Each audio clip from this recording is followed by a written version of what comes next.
spite of all this optimism that we've been hearing about from our correspondents from Donald Trump, an Iranian source has told Al Jazeera that Tehran believes the two sides are, in fact, on the verge of escalation.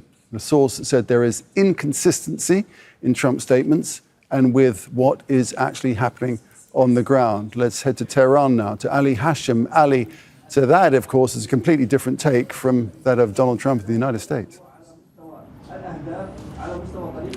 Well, a lot of skepticism here in Tehran with respect to this sudden announcement by President Trump, especially that both sides weren't yet able to agree on the most crucial points, which are the enrichment of uranium, whether this is going to happen, it's going to be halted for a certain amount of years or indefinitely, or the other issue, which is the fate of the highly enriched uranium stockpile, 480 kilograms that are in one of Iran's destroyed nuclear facilities. So these main points were not agreed upon. The other issue, which is, or at least there is no agreement in principle on what they are going to discuss.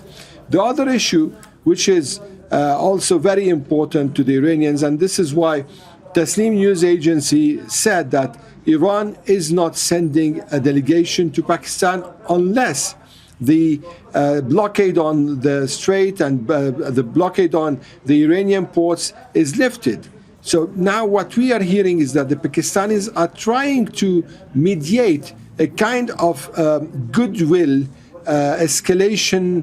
de-escalation measure, whereas the United States will loosen its blockade on the Iranian ports, while Iran also will loosen its blockade to the Strait of Hormuz. So what we are dealing with right now is very complicated.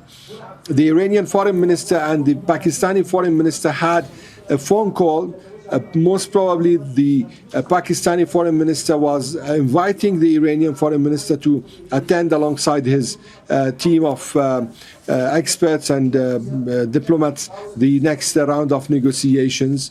Now, the main issue here that the Iranians could be very concerned of is that the meetings that could happen in Islamabad in the coming days could end up with announcing a kind of an agreement similar to the one that took place in Gaza, the one on Gaza, with no strict points, and leaving the main unbridgeable, at least for now, or the main points of collision between both sides, such as the enrichment and the highly enriched uranium, till later.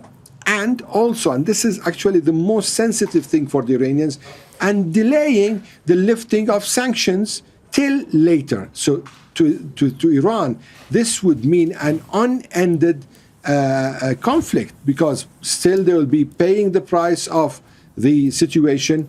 They will be under economic sanctions. And the only thing that would happen is that President Trump would take a deal, but an empty deal. Ali, Iran's posture is certainly one of defiance, isn't it? Taking a defiant tone. But it must be under intense pressure. Well, there's no doubt there is intense pressure, economic pressure. At the same time, the country here is in a situation of it's not moving. It's just stuck in a situation between no war and no peace. And with a 90 million population, with just a few months ago a protest that saw thousands killed, with a financial situation very dire. All these issues will, of course, put a lot of pressure on the system, but the system also is fighting what it describes as an imposed war. So it doesn't have much choices. It doesn't have the choice to surrender, and it doesn't have the choice to escalate at the same time. Ali, thanks for that. Ali Hashem there in the Iranian capital. Let's